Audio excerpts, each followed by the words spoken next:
Estamos viendo un preparado del museo desde una vista lateral de lo que es la cabeza y el cuello. Esto es anterior, esto es posterior, todo esto es superior y todo esto es inferior. Ubicamos lo que señala el láser, corresponde al ganglio del trigémino, donde vemos sus tres divisiones: la primera división o B1 o división oftálmica, la segunda división o B2 correspondiente al nervio maxilar y la tercera división o B3 correspondiente al nervio mandibular. Vamos a describir cada uno. En este preparado, desde esta vista lateral de lo que es la cabeza y el cuello, para poder ver las diferentes divisiones del nervio trigémino, lo que se hizo fue retirar el arco cigomático y también retirar diferentes huesos del cráneo, ¿sí? Como por ejemplo la pared lateral de lo que es la cavidad orbitaria, ¿sí? Vamos a hablar primero de la primera división, que corresponde a el nervio oftálmico. El nervio oftálmico se divide en tres terminales antes de ingresar en la fisura orbitaria superior, los cuales son los siguientes: este que estamos señalando en este momento, que corresponde al nervio lagrimal, ¿sí? Todo ese finito que estamos señalando. Vamos a acercarnos un poco más. Todo ese que está aquí, que está llegando a la glándula lagrimal. Otra división es este que vemos aquí, que está discurriendo inferiormente al músculo palpebral superior y recto superior, que corresponde al naso ciliar. Y finalmente, este que discurre superiormente a los dos músculos mencionados anteriormente, que corresponde al frontal, la división frontal del oftálmico. Vamos a escribir la segunda división o división maxilar. El nervio maxilar ingresa a lo que es la fosa pterigopalatina a través del foramen redondo. Allí se divide en diferentes ramos, que vamos a marcar a continuación. Este que estamos señalando corresponde al nervio infraorbitario, el cual sale de la fosa pterigopalatina y se introduce en la fosa infratemporal para luego introducirse en lo que es el agujero infraorbitario, ¿sí? Todo esto corresponde al nervio infraorbitario. De este nace, antes de introducirse en ese agujero, este fino ramo que vemos aquí, ¿sí? Todo ese fino ramo que podemos seguir hasta ese anterior, que corresponde al ramo cigomático, el cual hace una comunicación con lo que es el nervio lagrimal. Otros ramos nerviosos que podemos ver que nacen de lo que es el nervio maxilar son estos dos, que corresponden a los alveolares superiores. Este que vemos allí en profundidad, que corresponde al nervio pterigopalatino. La última división del trigémino, es decir, la B3 o la mandibular, se introduce en la fosa infratemporal a través del foramen oval. Este nervio se divide en diferentes colaterales y terminales, que Rubier los agrupa en dos troncos, un tronco anterior y otro tronco posterior. Según el tronco anterior, para Rubier, y que encontramos en este preparado, vamos a encontrar al nervio bucal temporal, donde de ese nervio vemos a este, que es el nervio bucal, que discurre lateral o superficial al músculo buccinador. Otros nervios de este tronco anterior podemos encontrar el nervio macetérico temporal, que tiene la división, vamos a marcarlo un poco mejor, la división temporal profunda media y la división temporal profunda posterior, y todo este nervio que vemos aquí, que corresponde al nervio macetérico. Finalmente, del tronco posterior encontramos los siguientes elementos. Podemos encontrar a lo que es el nervio aurículo temporal, ¿sí? Que es todo este que vemos aquí, nervio aurículo temporal, ¿sí? Lo seguimos por allí. También podemos encontrar a lo que es el nervio alveolar inferior, se introduce en el conducto mandibular, y luego lo podemos encontrar aquí. Junto con este encontramos al nervio miloioideo, que es ese finito que vemos allí. También encontramos desde esta vista a lo que es el nervio lingual. Vamos a rotar un poco el frasco. Nervio lingual. Y vemos como el nervio lingual recibe a lo que es al nervio cuerda del tímpano, ¿sí? Que es todo ese todo ese que vemos allí, ¿sí? Nervio de cuerda del tímpano. Luego en profundidad podemos ver al ramo pterigoideo, pterigoideo medial. ¿Bien? Estamos viendo un preparado enfrascado en museo de una cara desde una vista lateral, donde esto es anterior, esto es inferior, esto es posterior y esto es superior. Identificamos al nervio facial. El nervio facial emerge del cráneo por el foramen estilomastoideo. Luego, para llegar a la celda parotidia y perforar o atravesar lo que es la glándula parótida y dividirla en dos lóbulos, superficial y profundo, discurre por el intersticio o espacio comprendido entre el vientre posterior del músculo digástrico y el músculo estiloioide. Finalmente, en el espesor de esta glándula parótida, en la celda parotidia, da dos ramos terminales, que son el superior o temporofacial y el inferior o cérvico-facial. Del temporofacial nacen los diferentes ramos terminales, que son los siguientes: los temporales superiores, los frontales y palpebrales superiores y los bucales superiores.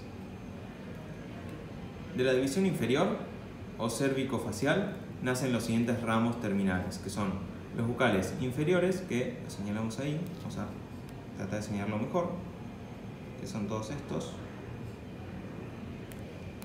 y los marginales de la mandíbula y cervicales. Recuerden que el nervio facial inerva motoramente a los músculos de la mímica.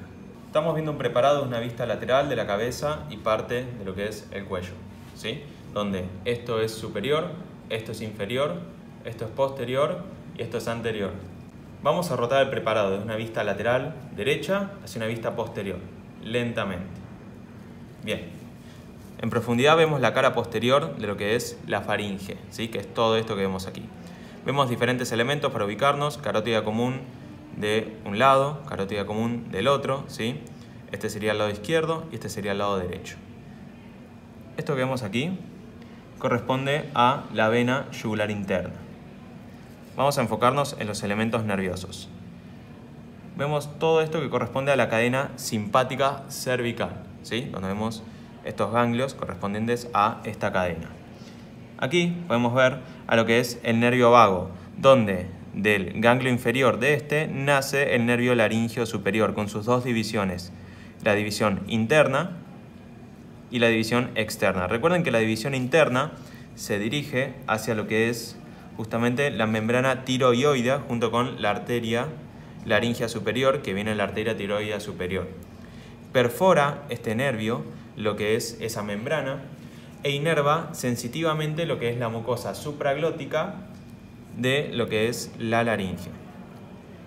Luego tenemos a este nervio que es el ramo externo o inferior del laringio superior, que discurre hacia inferior también. Se dirige a la ubicación de lo que es, vamos a rotar un poco más el preparado para verlo mejor, ¿sí? Acá tenemos al nervio que hablábamos antes. Se dirige a inervar a lo que es el músculo cricotiroideo, ¿sí? De hecho, el único músculo intrínseco de la laringe que está inervado por el nervio laringio superior es este músculo. Los demás están inervados por los nervios laringios recurrentes. Luego perfora la membrana cricotiroidea, comprendida entre estos dos cartílagos impares y medios de la laringe, para inervar lo que es la mucosa infraglótica de la configuración interna de la laringe. Algo que me olvidé de mencionar del ramo laringio, el ramo interno del nervio laringio superior, ¿sí? Que vuelvo a marcarlo. Acá corremos el externo, que es este. Inerva también a través de un ramo posterior a lo que es la mucosa posterior de la configuración interna de la laringe. Seguimos con este preparado. Aquí ubicamos que está cortado lo que es el nervio accesorio, ¿sí? Algo que me olvidé de mencionar cuando hablé del nervio vago. El nervio vago emerge del cráneo por lo que es la fosa yugular, ¿sí? Al igual que lo que es el nervio accesorio, el glosofaringeo, que no se ve en este preparado, y también lo que es la vena yugular interna. Otro nervio que vemos aquí en este preparado y desde esta vista posterior es este que emerge del conducto del hipogloso, que es justamente el nervio hipogloso. Desde esta vista lateral de la cara y del cuello vamos a hablar del trayecto del nervio hipogloso. El nervio hipogloso emerge de lo que es el conducto del hipogloso, discurre por lo que es el espacio perifaringio, específicamente el espacio retroestilio, y luego forma parte a lo largo de su trayecto de 3 triángulos que encontramos en el cuello. De posterior a anterior, estos triángulos son el triángulo de Farabeuf, que está delimitado por las siguientes estructuras: hacia superior, lo que es el trayecto del nervio hipogloso, hacia posterior, la vena yugular interna, y hacia lo que es inferior, el tronco tirolinguofacial o tirolinguofaringofacial. Seguimos el trayecto del nervio hipogloso en el siguiente triángulo, que es el triángulo de Becklar, ¿sí? El cual está limitado por las siguientes estructuras: hacia superior, vientre posterior digástrico, hacia inferior, lo que es el asta mayor del hioides, y hacia anterior, el borde posterior de este músculo que vemos aquí, donde se está introduciendo profundamente este músculo, la arteria lingual, que es el músculo hiogloso. Finalmente, el nervio hipogloso forma parte del último triángulo del cuello, específicamente de la región suprayoidea, que es el triángulo de Pirogov. En el triángulo de Pirogov, los límites son los siguientes: hacia superior, lo que es el nervio hipogloso, hacia anterior, lo que es el borde posterior del músculo milohioideo, y hacia inferior, el tendón intermedio del músculo digástrico. El contenido son las venas satélites del nervio hipogloso. Estamos viendo un preparado de una vista lateral de lo que es la cabeza y el cuello, donde esto es anterior, esto es posterior, esto es superior y esto es inferior. Vamos a ver lo que corresponde. Bueno, esto corresponde a la arteria carótida común, esto corresponde a la vena yugular interna, y este es el nervio vago. Vemos cómo todos estos elementos conforman el paquete vasculonervioso del cuello, y el nervio vago discurre a este nivel en el ángulo diedro-posterior que conforman estos dos elementos, es decir, la vena yugular interna y lo que es la arteria carótida común, ¿sí? Recuerden que el nervio vago emerge del cráneo por lo que es la fosa yugular, junto con otros elementos como la yugular interna, el nervio accesorio y también el nervio glosofaringio. Pasa por lo que es el espacio laterofaringio, específicamente por el retroestilio, y finalmente discurre por la relación con estos dos elementos de los 3 que conforman el paquete vasculonervioso del cuello, como hablamos anteriormente. Vamos a mencionar otros pares craneales que se ven en este preparado.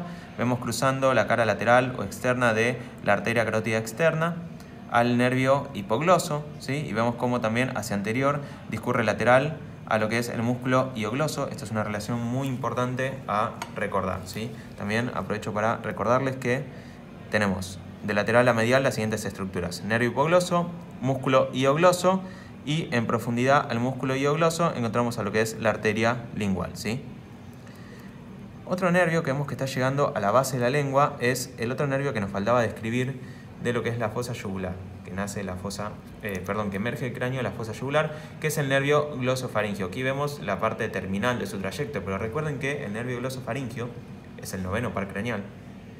Discurre por el espacio laterofaringio, específicamente el retroestilio, perfora lo que es elementos del tabique o el diafragma estiloide o estilio, ¿sí? Específicamente entre lo que es el músculo estilogloso hacia lateral y el estilofaringio hacia medial, para llegar a lo que es la región paratonsilar, ¿sí? Ubicada en el espacio preestilio, y luego finalmente llegar a la base de la lengua, como vemos aquí, ¿sí? Vamos a ver finalmente otro elemento más. Corremos estos elementos y vemos al nervio lingual, y como el nervio lingual, si la cámara me acompaña, vemos que recibe a lo que es el nervio cuerda del tímpano, ¿sí? Nervio cuerda del tímpano, que estamos viendo que proviene de la fisura petrotimpánica. Estamos viendo una vista lateral de lo que es el cuello, donde esto es inferior, esto es superior, esto es anterior y esto es posterior. Aquí ubicamos, por ejemplo, lo que es el músculo esternocleidomastoide. Ubicamos a lo que es este par craneal, que es el duodécimo, específicamente el nervio hipogloso. Del nervio hipogloso lo que vemos en este preparado, cómo se desprende este ramo muscular motor, que hacia inferior vemos que se dirige a este músculo infraioideo profundo que corresponde al músculo tiroioideo. Les recuerdo que es el único músculo infraioido que está inervado directamente por un ramo que proviene de lo que es el nervio hipogloso. Todos los demás, es decir, los 3 restantes, están inervados por lo que es el asa cervical. Estamos viendo una vista lateral de lo que es la cara, donde esto es inferior, esto es anterior, esto es posterior y todo esto es superior.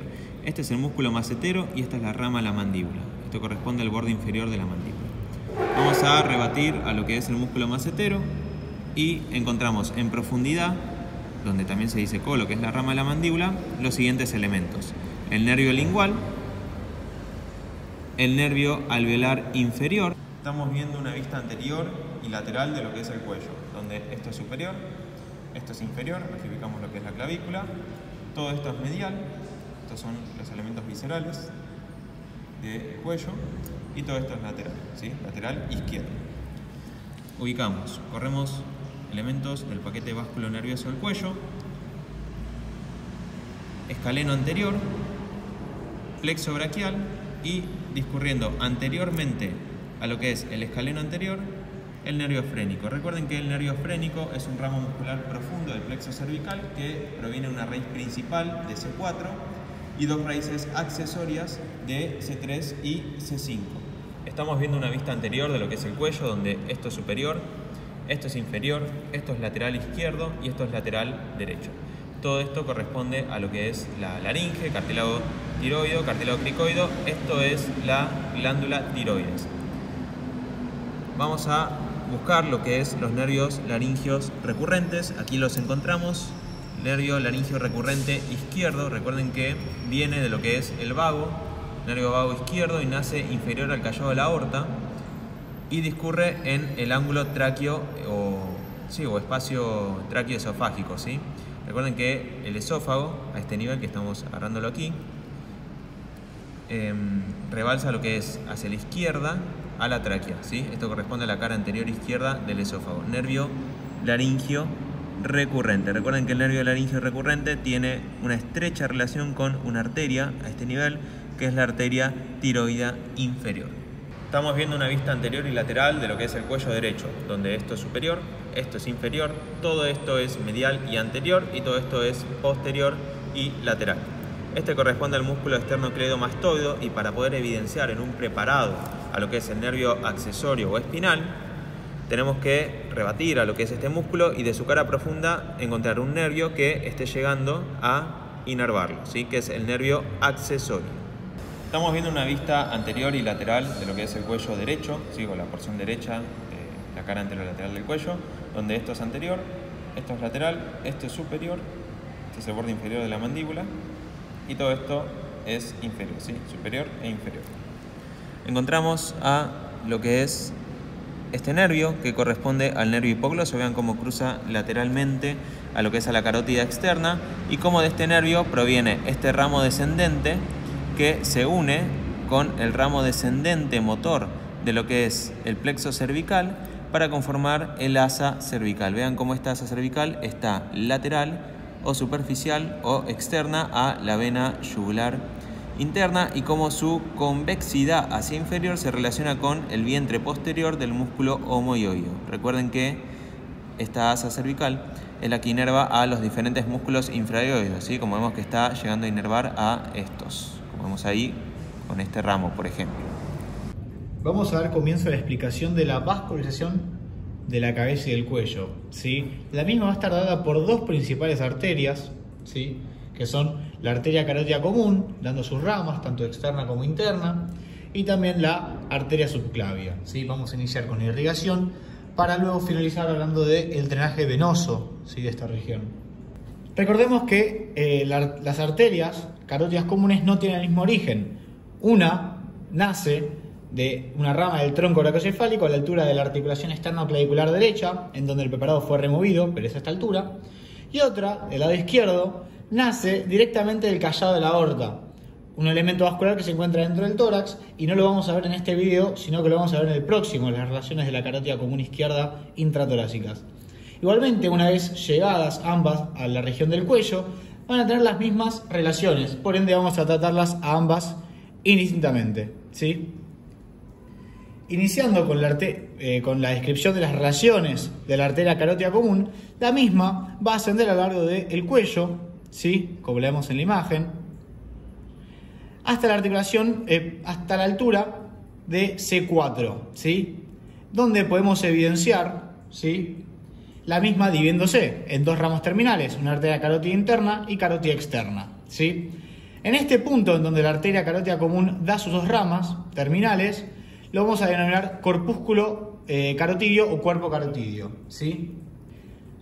Esta arteria se va a encontrar en todo su trayecto en la región carotidia envuelta por la vaina carotidia, ¿sí?, junto a los otros elementos vasculares y nerviosos que se encuentran adyacentes en la región, como por ejemplo la vena yugular interna junto al nervio vago en su región posterior, ¿sí? Con respecto a las relaciones de esta arteria carótida común, vamos a ver que anteriormente se va a relacionar con la tiroides, ¿sí? Va a ser cruzado por el omoioideo, en donde en este preparado no lo podemos evidenciar, pero a continuación vamos a ver otro preparado en el que se ve la lámina pretraquial, ¿sí?, de las fascias cervicales, el esternocleidomastoideo y por último la lámina superficial que justamente envuelve el esternocleidomastoideo, ¿sí? Esas son las relaciones anteriores de la arteria carótida común, ¿sí? Con respecto a sus relaciones posteriores, debemos movilizar este elemento vascular para poder exponer las relaciones posteriores, que es específicamente con la fascia y los músculos prevertebrales, ¿sí? Específicamente el músculo intertransverso y los escalenos hacia lateral y después el recto anterior y largo del cuello hacia medial, ¿sí? En su ascenso a la altura de C6 se va a relacionar con el tubérculo carotidio, ¿sí?, ubicado en la apófisis transversa de C6, ¿sí? También en su región posterior se va a relacionar con la cadena simpática, específicamente con el ganglio cervical medio de la cadena simpática, ¿sí? Por último, otras de sus relaciones posteriores son el nervio vago, ¿sí?, ubicado en el ángulo diedro posterior entre la arteria y la vena, y la arteria tiroidea inferior, que para ello debemos movilizar estos elementos para poder evidenciarla. Igualmente ahora a continuación vamos a tratar otro preparado donde la vamos a poder ver, ¿sí? Esas son sus relaciones posteriores. Ahora, sus relaciones mediales la vamos a encontrar con, por ejemplo, la tráquea, la laringe, ¿sí?, a esta altura, el esófago en todo su trayecto, que para ello debemos movilizar los elementos viscerales, y la faringe, ¿sí?, a esta altura. No lo vamos a poder ver ya que nos encontramos con numerosos elementos. Con la faringe se va a relacionar específicamente con el músculo constrictor inferior de la faringe, ¿sí? Y en todo su trayecto vamos a encontrar al nervio laringio recurrente, ¿sí?, que para ello debemos movilizar los vasos y se va a encontrar en su relación medial, ¿sí? Recuerden que los nervios laringios recurrentes tienen distintos orígenes, ¿sí?, a distintas alturas, que se lo van a ver más adelante en la explicación de nervioso. Por último, nos quedan las relaciones laterales de esta arteria, que las podemos evidenciar fácilmente en este preparado. Una es la vena yugular interna y después van a ser dos elementos musculares. Uno es el omoioideo y otro es el esternocleidomastoideo, ¿sí? En este preparado, ¿sí?, vamos a poder ver las relaciones de la arteria carótida interna y la arteria carótida externa junto a sus ramas, ¿sí? Vamos a iniciar situando el preparado, ¿sí? Esto es anterior, ya encontramos en la región de la cara. Esto es posterior, ya que aquí encontramos la región de la nuca. Esto es superior, ya encontramos el cráneo. Y esto es inferior, ya encontramos el cuello, ¿sí? Para que entiendan este preparado, se removieron todo lo que es los cuerpos y las vértebras cervicales, ¿sí? Sacaron la columna cervical y los elementos de la región prevertebral, ¿sí?, dejando expuesto a la arteria carótida común, dividiéndose, por ejemplo acá, dividiéndose en sus dos ramas, una interna, la arteria carótida común interna, y la arteria carótida externa, ¿sí? La misma asciende, dijimos que la división se daba a la altura de C4, ¿sí?, donde encontramos una eminencia que era el corpúsculo cuerpo carotidio, ¿sí?, y un elemento nervioso que es el seno carotidio, justamente en la bifurcación, ¿sí? Ahora vamos a ver que la arteria carótida interna, en su trayecto específico, relacionándose con la arteria carótida externa, primero es lateral a la misma y posterior, ¿sí?, a la arteria carótida externa, ¿sí? La interna va a ascender siendo posterior y lateral, pero incurvándose hacia anterior, ya que la misma se va a dirigir al cráneo, ¿sí?, a irrigar el cráneo, que lo vamos a ver recién de vuelta en neuroanatomía, ¿sí? Las relaciones de la arteria carótida interna son simples. Vamos a ver que hacia anterior se va a relacionar con el digástrico, con el esternocleidomastoideo que fue removido y con el músculo estiloioideo. Esos como elementos musculares, como elementos vasculonerviosos, se va a relacionar con la arteria occipital, que es una de las ramas de la arteria carótida externa que se va a dirigir hacia posterior, y con el nervio hipogloso, el cual podemos evidenciar en esta región, hacia lateral, y con el nervio glosofaringeo, ¿sí? Esas son sus relaciones laterales. Sus relaciones mediales, la vamos a ver acá, especialmente con la faringe, ¿sí?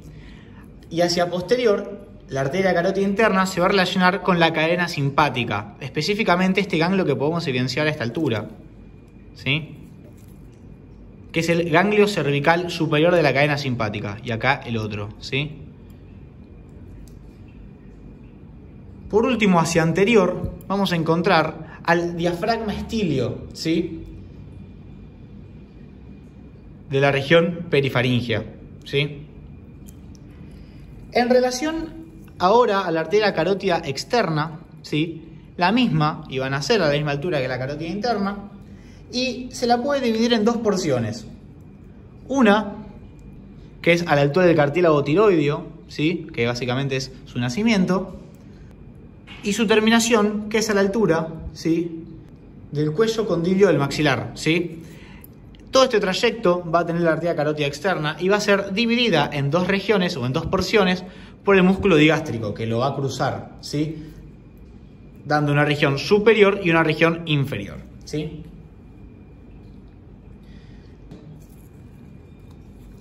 Con respecto a sus relaciones, la arteria carótida externa va a tener hacia anterior relaciones con el músculo esternocleidomastoideo, digástrico, el hipogloso, ¿sí?, que podemos evidenciar en este punto, el digástrico, ¿sí?, y justamente este elemento vascular que es especialmente parte de sus afluentes, que es el tronco tirolingofacial, ¿sí?, lo vamos a repasar más adelante cuando hablemos del drenaje venoso de la región de la carie del cuello, ¿sí? Hacia posterior, si lateralizamos, ¿sí?, a la vena llorar interna, encontramos a la arteria carótida interna, ¿sí?, como relación principal posterior. Hacia medial, las relaciones de la carótida externa son con la faringe, ¿sí? En todo su trayecto, la arteria carótida externa va a ser infra y retroparotidia, que luego, ubicada ahora en el espacio retroestilio, va a dirigirse hacia la región parotidia, pasando entre un diafragma estilio, ¿sí?, específicamente entre el músculo, el estiloioide, su superficial, y hacia profundo con el ligamento estiloioideo y el músculo estilogloso junto al ligamento estilomandibular, ¿sí? Entonces, al pasar por este espacio, ubicado entre el músculo estiloioideo y los ligamentos estiloioideo, estilomandibular y el músculo estilogloso, va a dirigirse a la región parotidia, ¿sí?, lo que lo va a generar que sea la misma una arteria intraglandular, ¿sí?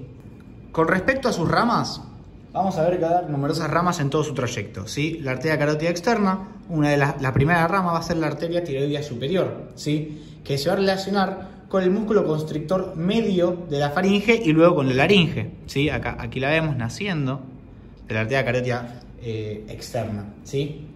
La misma va a dar una rama esternocleidomastoidea, ¿sí?, y va a dar la arteria laringea superior, ¿sí?, que se va a dirigir a atravesar la membrana tiroidea, ¿sí? Otra de las ramas que va a dar es la rama infraioidea, junto también a una rama cricotiroidea, pero la rama cricotiroidea puede nacer directamente de uno de los ramos terminales que da la arteria tiroidea superior, que son ramos glandulares para la glándula específicamente, ¿sí? Y aquí la marcamos, la arteria tiroidea superior, ¿sí?, descendiendo. Otra de las arterias que da la arteria carótida externa es la arteria lingual, ¿sí? Que generalmente suele ser rama de la arteria carótida externa, pero en este caso la está dando la arteria facial, ¿sí? Es un evento totalmente inconstante, ¿sí? Esta arteria lingual se va a relacionar, ¿sí? En el caso de que nazca en la carótida externa, que es lo más común, ¿sí? Es lo más frecuente, se va a relacionar con el músculo constrictor medio de la faringe para luego relacionarse con el asta superior el asta mayor del hueso hioides, ¿sí? Que luego va a dirigirse con un trayecto anterior para hacer profunda al músculo hiogloso, ¿sí? Y de esta forma poder llegar a la cavidad bucal para dar sus ramos, una arteria, sus dos ramos terminales, ¿sí? Que es la arteria sublingual y la arteria lingual profunda, ¿sí? Para poder seguir con las ramas de la arteria carótida externa debemos rotar el preparado, ¿sí? Y al rotarlo vamos a poder evidenciar otra de sus ramas, que es la arteria faringe ascendente, ¿sí? Esta arteria va a nacer de la arteria carótida externa y se va a dirigir hacia superior, ¿sí? Ascendiendo en relación hacia medial con la faringe y hacia lateral con la arteria carótida externa, ¿sí? Por eso es que sus relaciones son muy importantes. Como lo pongo en la imagen, esta es la faringe ascendente y ahí tenemos su relación lateral con la carótida externa y su relación medial con la faringe, ¿sí? La misma va a dar ramos que van a irrigar a la región, ¿sí? A la faringe específicamente, y un ramo va a ser el ramo meningio que va a ascender y lo vamos a volver a repasar en el módulo de neuroanatomía, ¿sí? Ahora, para poder continuar con las ramas, vamos a encontrarnos con la arteria facial, ¿sí? Que es esta arteria sinuosa, ¿sí? Que la podemos fácilmente reconocer por este trayecto que tiene en el preparado, ¿sí? La misma nace la arteria carótida externa y va a rodear a la glándula submandibular ubicada en esta región, ¿sí? La va a rodear generando una curva supraglandular o también llamada curva faringea, ¿sí? Que es esta primera curva que encontramos en esta porción, para luego dirigirse y poder encontrarse en la región de la cara específicamente, ¿sí? Donde vemos lo sinuosa, que es esta arteria. La misma va a tener una dirección específica hacia la comisura del labio, ¿sí? Recuerden que la misma nace, continúa y se dirige hacia la comisura del labio, ¿sí? En este punto va a estar cubierto por tres músculos, que son el triangular de los labios, los músculos cigomáticos y el elevador del labio superior. Y su relación profunda va a ser con el triangular de la nariz y con el buccinador, ¿sí? Esta arteria, una vez arribada a lo que es la comisura del labio, se va a dirigir hacia el surco nasolabial, ¿sí? Donde va a ascender para terminar en el ángulo interno del ojo, anastomosándose con la arteria dorsal de la nariz, que es una rama de la arteria oftálmica que vamos a ver en el módulo de neuroanatomía, ¿sí? En relación a sus ramos colaterales encontramos la arteria submentoniana, la arteria labial superior e inferior, la arteria tonsilar, la arteria parotidia ascendente, ¿sí? Y su ramo terminal es la arteria angular, que va a brindar una anastomosis con la arteria dorsal de la nariz, ramo de la arteria oftálmica, ¿sí? Para continuar, ¿sí?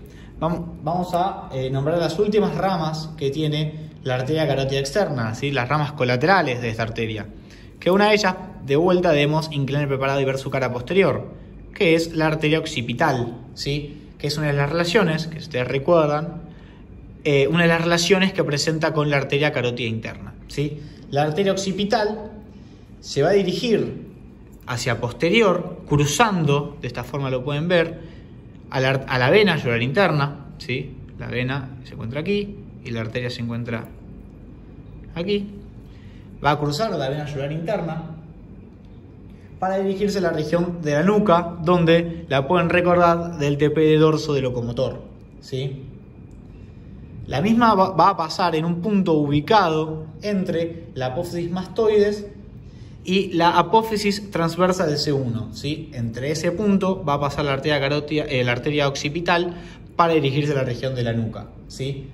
Otra de las ramas que va a dar esta arteria, ¿sí? Para ello debemos volver a inclinar el preparado, es la arteria occipital auricular posterior, la arteria auricular posterior, que la misma va a atravesar la parótida. Recordemos que la arteria carótida externa en ese trayecto va a ser intracarotidia, ¿sí? Y va a tener una dirección buscando la apófisis mastoides, ¿sí? Y va a pasar por el surco auriculomastoideo, ¿sí? Que lo estoy marcando con la punta de la pinza, para dar dos ramos, un ramo anterior, que es un ramo auricular, y un ramo posterior, que es un ramo mastoideo, ¿sí? Esos son los dos ramos terminales del auricular posterior. Por último, vamos a ver que la arteria carótida externa da dos ramas terminales. Una que es la arteria temporal superficial, ¿sí? Que va a ser posterior a la rama de la mandíbula y va a dar dos ramos terminales, que una es la arteria frontal y otra es la arteria parietal, ¿sí? Y otra es la arteria maxilar, ¿sí? La cual vamos a ver en otro preparado. En este otro preparado, en donde esto es anterior, ya encontramos a la región de la cara. Esto es posterior, ya encontramos, por ejemplo, a la columna cervical, en donde fue removido parte para poder evidenciar lo que es el canal medular, ¿sí? Podemos ver a la arteria carótida común dando sus ramas, la arteria carótida interna y la arteria carótida externa, ¿sí? Vamos a enfocarnos únicamente en las ramas que da la arteria carótida externa, siendo una la arteria tiroidea superior, otra la arteria facial, relacionándose con la glándula submandibular, luego la arteria facial, ¿sí? Que la misma, recuerden que iba a ser sinuosa, ¿sí? Que iba a tener una relación supraglandular para luego dirigirse a la región de la cara, buscando la comisura del labio para luego anastomosarse, siendo ya su ramo terminal la arteria angular con la arteria dorsal de la nariz, ramo de la arteria oftálmica, ¿sí? Aquí encontramos a la arteria occipital, que tiene su dirección hacia posterior, ¿sí? A la región de la nuca. La auricular posterior, la arteria auricular posterior, ¿sí? Que la misma, recuerden que se va a dirigir al surco auriculomastoideo, ¿sí? Que se va a ubicar entre la pabellón auricular y la mastoides, si en esta región no fue disecada, para luego dar un ramo anterior auricular y un ramo posterior o mastoideo, ¿sí? Y por último, otra de sus ramas, para ello vamos a inclinar preparado, vamos a evidenciar a la arteria faríngea ascendente, relacionándose con la carótida hacia lateral, y hacia medial con la región de la faringe, ¿sí? Vamos a continuar la descripción, ¿sí? De las ramas terminales de la arteria carótida externa con la arteria maxilar, ¿sí? La arteria maxilar junto a la arteria temporal superficial son las dos ramas terminales que tiene la carótida externa. La arteria temporal superficial la podemos ver en este punto, ¿sí?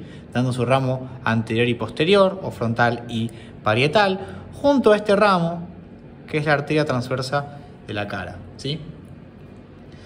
Eso con respecto a una de sus ramas. La otra es la arteria maxilar o maxilar interna, ¿sí? La arteria maxilar se va a encontrar dirigiéndose hacia la fosa infratemporal, ¿sí? ¿Cómo va a llegar a ella? A través del ojal retrocondilio de Juvará, que en el preparado no lo vamos a poder evidenciar, ya que hemos quitado uno de sus límites, que es el cuello de la mandíbula, ¿sí? Y el otro límite, ese es su límite lateral o superficial, y el otro límite es el ligamento esfenomandibular, ¿sí? De esa forma, repito, la arteria maxilar se va a dirigir a la fosa infratemporal, ¿sí? En la fosa infratemporal, la misma va a tener un trayecto anterior, ¿sí? Para dirigirse a través de la fisura pterigomaxilar a lo que es la fosa pterigopalatina. En este trayecto, la arteria maxilar va a tener dos grandes variantes. Una es la variante superficial y otra es la variante profunda, ¿sí? La variante superficial hace referencia a que la arteria maxilar se va a dirigir justamente lateral o superficial al músculo pterigoideo lateral.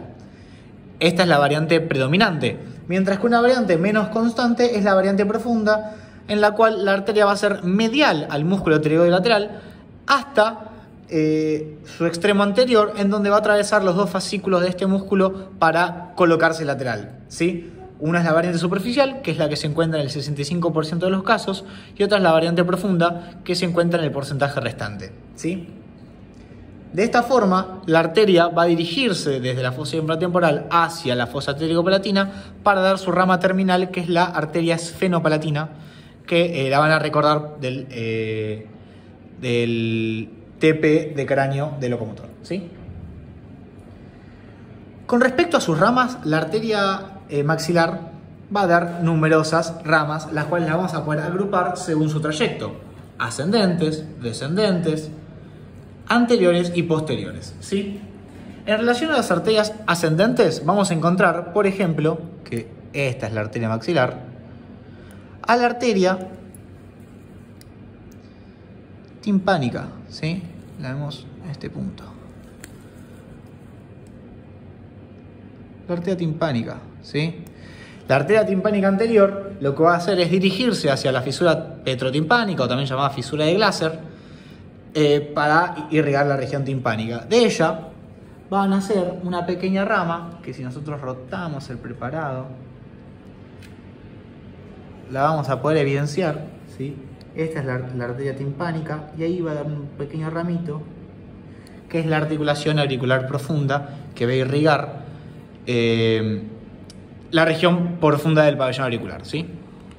Volvemos a como se encontraba antes. Ahora, para poder evidenciar el resto de las ramas ascendentes, vamos a inclinar un poco el preparado y vamos a poder evidenciar, ¿sí? En ese punto, la arteria meningia media, que si la recuerdan del último TP, la arteria meningia media lo que va a hacer es dirigirse ascendiendo hacia el foramen o el agujero espinoso para dirigirse al cráneo, y al lado va a estar, vamos a inclinar el preparado, ahí está la meningia media, y ahí vamos a encontrar a la arteria accesoria, meningia accesoria, que va a atravesar el agujero oval para dirigirse junto a su homónima al cráneo, ¿sí? Luego vamos a tener estas dos ramas que encontramos acá, que son esta, que es la temporal superficial anterior, y esta, que es la temporal superficial media, ¿sí? Esas son las 5 ramas ascendentes que presenta la arteria maxilar. Ahora, con respecto a sus ramas descendentes, vamos a encontrar una de ellas, que es esta rama que encontramos acá, que es la alveolar inferior. La reconocemos fácilmente ya que va en el espesor de la mandíbula. Esta arteria, que es la arteria bucal, ¿sí? Y vamos a encontrar a ramos pterigoideos, el ramo más etérico, y la arteria palatina descendente, que la arteria palatina descendente la tenemos que buscar a nivel de la fosa pteriopalatina, buscando su vértice, ¿sí? Donde se encontraba el conducto palatino mayor, ¿sí? Continuando con los ramos anteriores, vamos a encontrar, para ello vamos a encontrar un poco el preparado, vamos a encontrar a los ramos alveolares superiores posteriores y a la arteria infraorbitaria, ¿sí? La arteria infraorbitaria, que iba a dirigirse a través de la fisura infraorbitaria a lo que es la órbita, ¿sí? Por último, tenemos los ramos posteriores, en los cuales vamos a encontrar a la arteria del conducto pterigoideo, que va a ir a través del conducto pterigoideo a comunicarse con el foramen lacerum, y la arteria pterigopalatina, que iba a dirigirse a través del conducto, el conducto palatovaginal a la faringe, ¿sí? Vamos a finalizar la descripción de la irrigación de la cabeza y del cuello explicando la arteria subclavia, ¿sí? Primero nos vamos a orientar el preparado. Esto es inferior porque tenemos a la cavidad torácica. Esto es superior porque tenemos, por ejemplo, la tiroides y la tráquea. Esto es lateral porque encontramos, por ejemplo, la región del hombro, ¿sí? Por ende, esto es superior, esto es inferior, esto es medial y esto es lateral, ¿sí? La arteria subclavia, según de cuál estemos hablando, va a tener dos orígenes. La arteria subclavia derecha nace del tronco brachiocefálico, ¿sí? Junto con la arteria carótida común derecha a nivel de la articulación externo-clavicular, justamente posterior a esta articulación. Y la arteria subclavia izquierda van a ser del callado de la aorta, ¿sí? Directamente, junto con también la arteria carótida común izquierda, ¿sí? Esta arteria subclavia, va a tener 3 porciones. Vamos a explicar a la arteria subclavia derecha y después decir la subclavia izquierda, ¿sí? Por ende, la arteria subclavia derecha va a tener 3 porciones. Una preescalénica, la cual se relaciona antes de relacionarse con los músculos escalénicos. Una relación interescalénica, que va a estar justamente entre los músculos escalenos. Y por último, una porción postescalénica, ¿sí?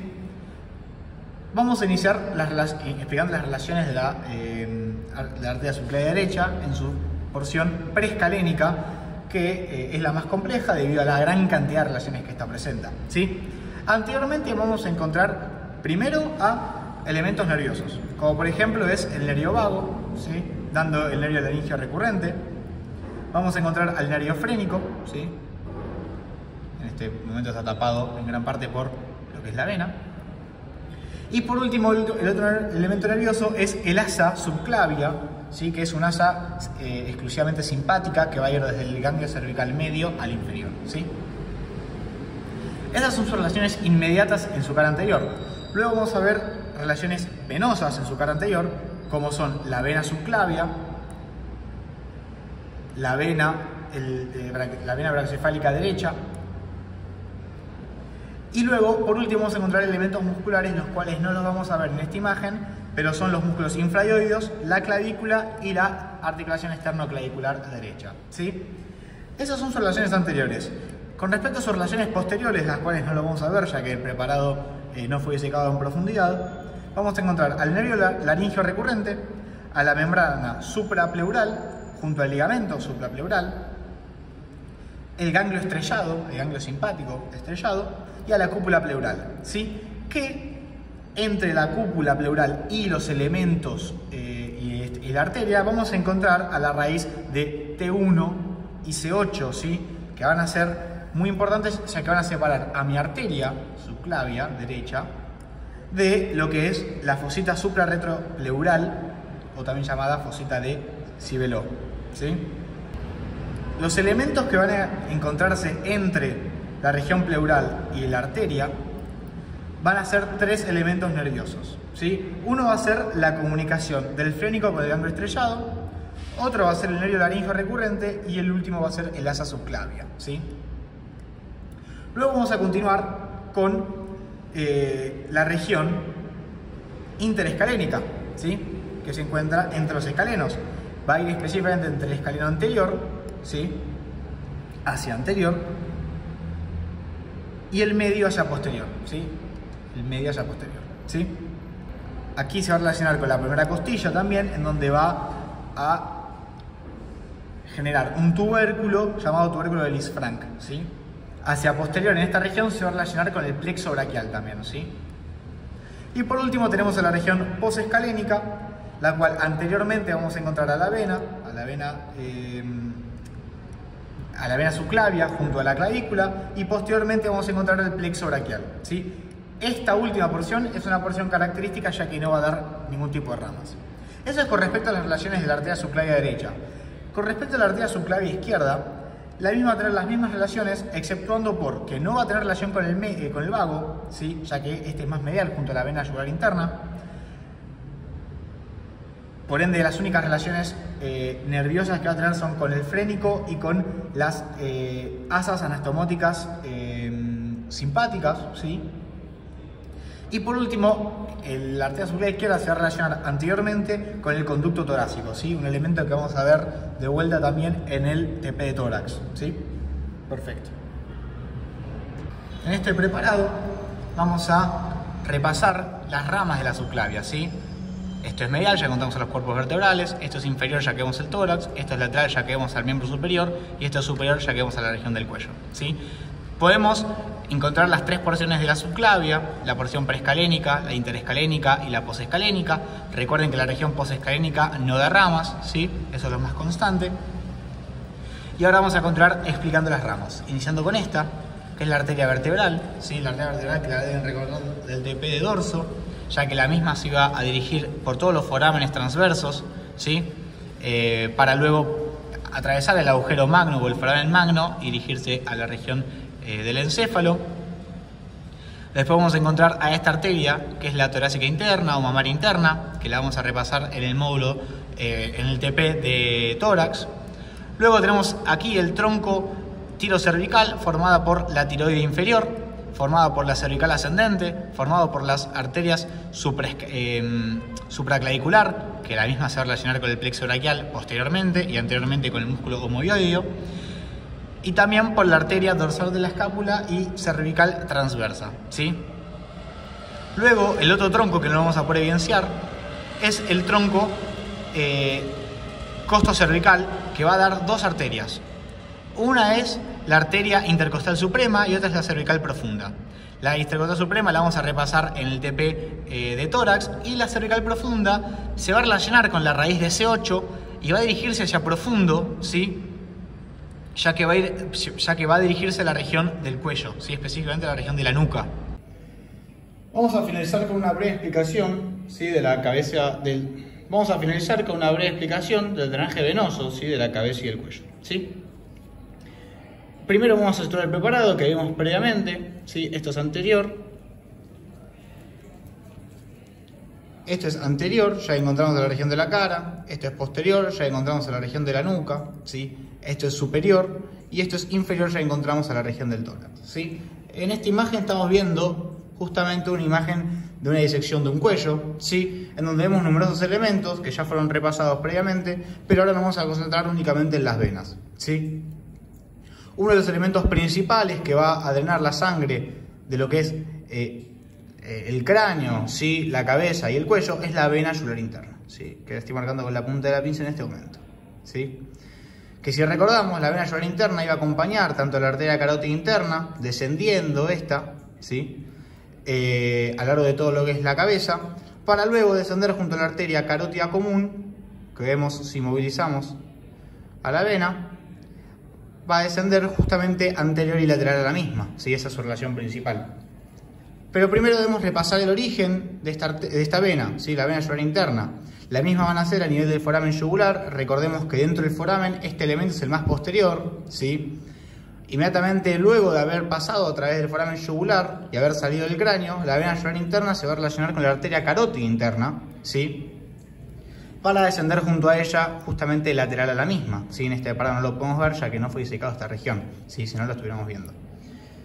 La misma va a descender y luego va a recibir numerosos afluentes, entre ellas la vena faringeas, la vena tiroidea media, y una de ellas es el tronco tirolingofacial. Y si este último tronco, que está formado por la confluencia de la vena tiroidea superior, la vena facial y la vena lingual, ¿sí? Puede también recibir este confluente a la vena faringea, formándose lo que es el tronco tirolingofaringofacial, ¿sí? Este es un tronco muy voluminoso que lo vemos en esta imagen, sigue desembocando en la vena, y la misma desembocadura va a formar un espacio topográfico muy útil para evidenciar un elemento anatómico de gran importancia, ¿sí? Este espacio topográfico es el triángulo de Faradeuf, ¿sí?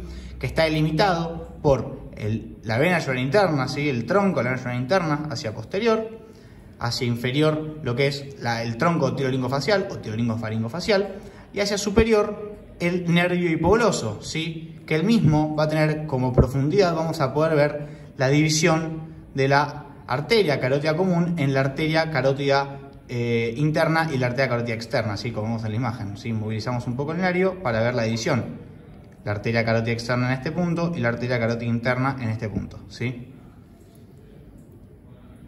Luego también esta vena yugular interna iba a recibir otros afluentes, como por ejemplo venas tiroideas medias, ¿sí? Como vemos en la imagen, ¿sí? Las venas tiroideas medias. Esta vena yugular interna iba a continuar su descenso para luego desembocar junto a lo que es la vena subclavia en lo que es el tronco brachiocefálico. En este caso es el derecho, en el izquierdo pasa el mismo caso, ¿sí?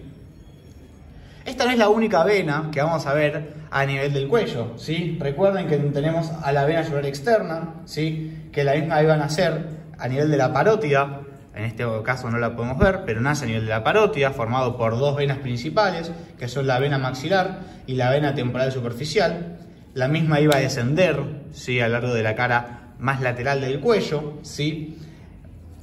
En un desdoblamiento de la fascia cervical superficial, ¿sí? Relacionándose y cruzando de esta manera al músculo esternocleidomastoideo, ¿sí? También iba a ser cruzada a nivel posterior, ¿sí? En su cara posterior, por el nervio transverso del cuello, que lo pueden recordar del plexo cervical, y iba a estar cubierta, en este caso fue retirado ese músculo, pero iba a estar cubierta por el músculo aplatisma, ¿sí? Un músculo subcutáneo, ¿sí? Del cuello. Y por último, también vamos a encontrar a otra vena, la cual tampoco vemos en el preparado, que es la vena yugular anterior, que nace a nivel de un confluente de venas submentonianas. Las mismas van a descender, ¿sí? a nivel de lo que es la cara anterior del cuello, y van a haber numerosas anastomosis entre las dos venas yugulares anteriores contralaterales, y una de esas anastomosis va a ser justamente en el hueco supraesternal, ¿sí? Entre la vena yugular anterior con la vena yugular anterior contralateral, ¿sí? Hay numerosas anastomosis, una de ellas es de gran importancia, entre estos troncos venosos, ¿sí? Estas anastomosis, por ejemplo, se da entre la vena yugular interna y la vena yugular externa, que es a través de lo que es la vena retromandibular, ¿sí?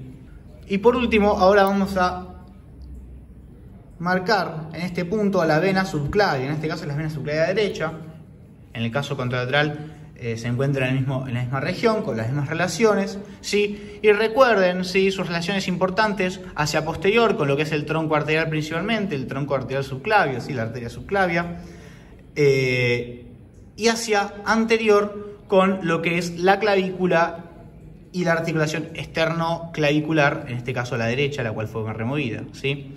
Las relaciones son las mismas en ambos lados, ¿sí? Vamos a continuar describiendo a otras estructuras que también pertenecen al aparato digestivo, que son las glándulas salivales. En este caso vamos a hablar de glándulas salivales mayores. Por un lado vamos a describir a la glándula parótida y por otro lado vamos a describir a la glándula submandibular o submaxilar. Comencemos con la glándula parótida. Para ello vamos a utilizar este preparado, que es una vista lateral de la región de la cara, donde esto es anterior, esto es posterior, esto es superior y esto es inferior. La glándula parótida se va a encontrar en las regiones laterales y más posteriores de la cara, es esta estructura que estoy señalando con la pinza, y se va a encontrar en una especie de excavación, de estuche, que le van a ir dando distintas estructuras, que se lo llama celda parotidia, donde ustedes tienen que tratar de reconocer y saber todos los límites de esta. En la celda parotidia vamos a poder describir una cara lateral, una cara anterior, una cara posterior, un extremo superior, un extremo inferior, un borde anterior, un borde posterior y un borde medial, ¿sí? Tengan en cuenta que la celda se va a adaptar a la forma que tiene la glándula, por eso tiene una especie de forma prismática triangular irregular, ¿sí? Por eso todas las paredes y los bordes que nombramos. La cara lateral, ¿sí?, toda esta cara que estoy señalando con la pinza, se va a encontrar delimitada, ¿sí?, por la lámina superficial de la fascia cervical, que en este caso, en este preparado, la lámina se disecó para poder ver mucho mejor a la glándula, ¿sí? Pero sepan que esto estaría cubierto por la lámina superficial de la fascia cervical.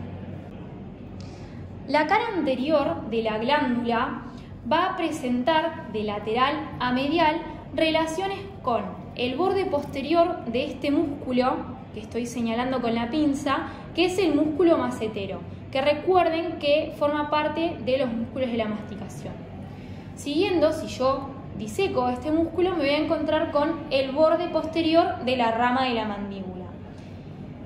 Siguiendo, nos encontraríamos con el músculo pterigoideo medial y por último a la parte posterior de la fascia interpterigoidea. Para explicar la cara posterior de la celda parotidia, vamos a cambiar de preparado para poder señalar el músculo que nos interesa, ¿sí? Este es un preparado similar al que vimos anteriormente, donde esto es anterior, esto es inferior, esto es superior y esto es posterior. Bien, la cara posterior de la celda parotidia va a presentar de lateral a medial relación con el borde anterior de este músculo que estoy marcando acá con la pinza, que es el músculo esternocleidomastoideo. Seguido también vamos a encontrar al músculo digástrico, al músculo estiloioideo y al músculo estilogloso, más medialmente. En cuanto a los extremos de esta celda, vamos a tener un extremo superior que va a estar en relación hacia anterior con la articulación temporomandibular y hacia posterior con este orificio que corresponde al conducto auditivo externo. El extremo inferior va a estar formado por un tabique denominado intersubmandíbulo parotidio que lo va a separar de esta otra glándula, ¿sí? Glándula salival mayor también, que es la glándula submandibular o submaxilar, ¿sí? Bien, el borde posterior va a estar en relación con el borde anterior del músculo esternocleidomastoideo que marcamos anteriormente en el otro preparado, un borde medial que iba a estar en relación con el ligamento estilomandibular, que recuerden de articulación temporomandibular, que era uno de los ligamentos extrínsecos que tenía la cápsula articular, ¿sí? Y el borde que más relevancia tiene es el borde anterior. Este borde es muy relevante ya que, como toda glándula, va a contener y va a emerger de este borde el conducto excretor de la glándula, ¿sí? Muchas veces puede pasar que este conducto arrastre una prolongación de la glándula denominada prolongación macetérica, que más raramente puede pasar que esa prolongación se desprenda de la glándula parótida y forme la glándula parótida accesoria. Siguiendo con la descripción del conducto, este va a atravesar la región macetérica, ¿sí? Va a perforar a uno de los músculos de la masticación que se encuentra en un plano más profundo, que es el músculo buccinador, y va a terminar desembocando en la cavidad bucal entre el primer o segundo molar superior. Tengan en cuenta también que esta glándula va a presentar relaciones muy estrechas con este nervio, ¿sí? Que acá ya vemos cómo está dividido en sus distintos ramos, ¿sí? Que es el nervio facial. El nervio facial va a atravesar la glándula y la va a dividir en dos lóbulos y luego se va a dividir el nervio en sus dos ramos terminales. Tengan en cuenta que si bien el nervio la atraviesa la glándula, no la va a inervar, ¿sí? Además de nervios, va a tener relaciones con la vena yugular externa y la vena retromandibular, que es esta que estoy señalando con la pinza, ¿sí? Y eso es todo en cuanto a glándula parótida. La otra de las glándulas salivales mayores es la glándula submandibular o submaxilar. Vamos a pasar a describir las relaciones más importantes que tiene esta glándula con las distintas estructuras vasculonerviosas de la región. Para ello vamos a utilizar este preparado de una vista lateral de la cara, donde esto es anterior, esto es posterior, esto es superior y esto es inferior. La glándula submandibular o submaxilar, al igual que la glándula parótida, va a estar contenida dentro de una especie de estuche que va a ser la celda submandibular. Esta va a tener una pared superolateral, una pared inferolateral, una pared medial junto con dos bordes, un borde anterior y un borde posterior. La relación más importante, relaciones más importantes que tiene es principalmente con, a partir de la cara medial, por un lado con la arteria lingual, los vasos linguales, y por otro lado con la arteria facial, que primero va a discurrir por la cara más profunda y luego se va a hacer más superficial, donde en esta región va a dar a la arteria submentoniana. La cara medial de la glándula se va a encontrar en relación también con el nervio hipogloso y también va a emerger el conducto excretor de la glándula que va a estar cruzado por el nervio lingual.